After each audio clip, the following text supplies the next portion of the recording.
The gladiators enter the arena, the field of praise. Saturday's weather perfect for an historic Scouse occasion.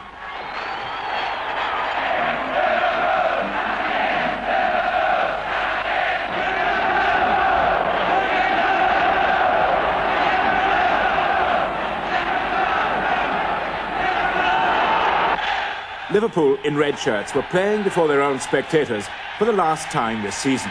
The desire to win was an agonised one. They would be the champions of England, and they wanted their own people to see them become so. They care so much about football. This season, over 2 million people on Merseyside have watched Liverpool or their neighbours Everton, last year's champions. But they don't behave like any other football crowd, especially not at one end of Anfield ground on the Kop.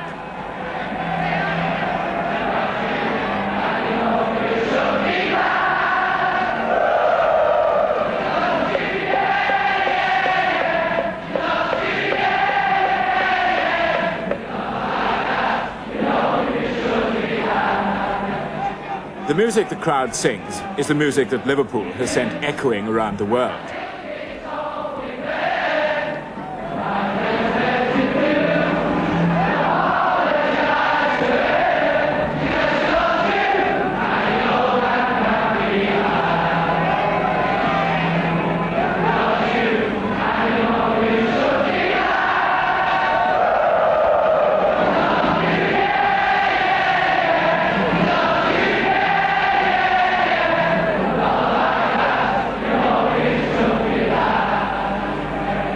It used to be thought that Welsh international rugby crowds were the most musical and passionate in the world. But I've never seen anything like this Liverpool crowd. On the field here, the gay and inventive ferocity they show is quite stunning. The Duke of Wellington, before the Battle of Waterloo, said of his own troops, "I don't know what they do to the enemy, but by God, they frighten me." And I'm sure some of the players here in this match this afternoon must be feeling the same way.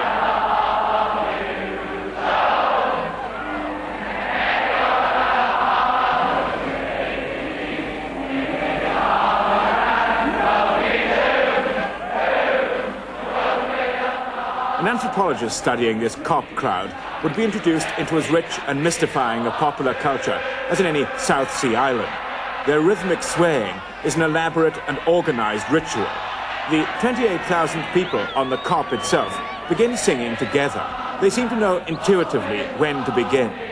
Throughout the match, they invent new words, usually within the framework of old Liverpool songs, to express adulatory, cruel or bawdy comments about the players or the police.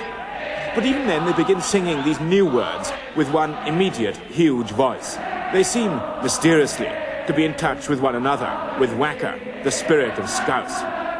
The spirit is good-humoured and generous when they're winning, but not necessarily when they're losing. On Saturday, they were certainly winning.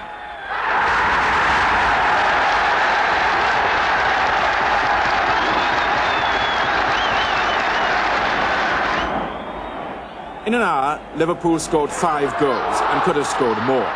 Their poor, sacrificial victims were Arsenal, Southerners.